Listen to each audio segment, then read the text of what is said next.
Ladies and gentlemen, we got him. Hi guys, and welcome to another Fool of the Week. Now this week's Fool is not an individual but a group of Brexiteers in Northern Ireland.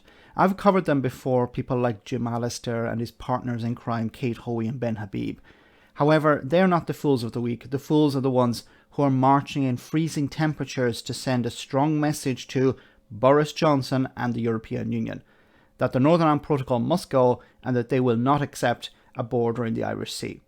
Remember, those old enough to vote likely voted for Brexit, and those who aren't would have.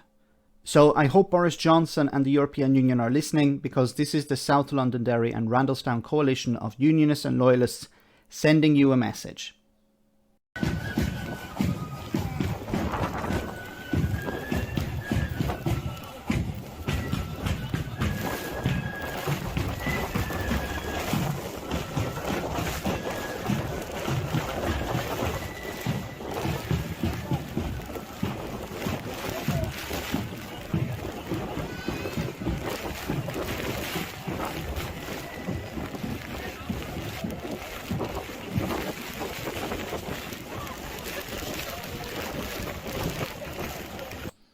Okay, the clip says here, thousands of unionists and loyalists, thousands? I see maybe a few hundred people here, maybe maximum 1,000.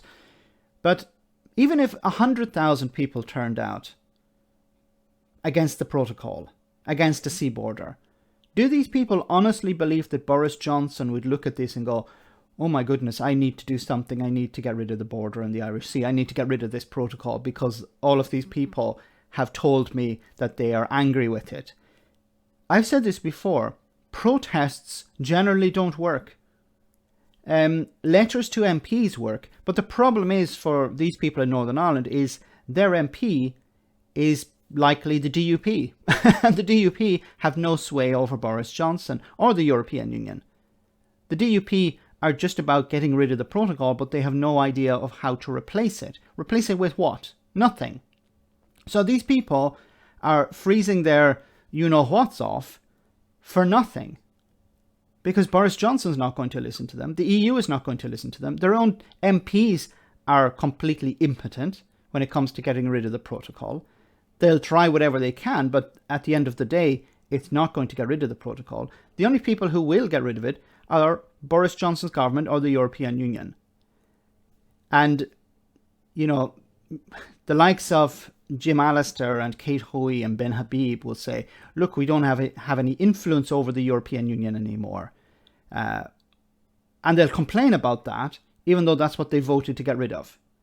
And I think a lot of the people here likely voted for Brexit, thinking that it would put a border on the island of Ireland.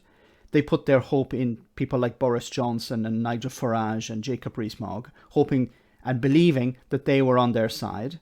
And I've said this before on a number of occasions, when it came to the Union and it came to Brexit, Brexiteers in England always chose Brexit. To hell with the Union, they wanted their Brexit. So this week's Fool of the Week are these people marching. See you next time for our next Fool of the Week.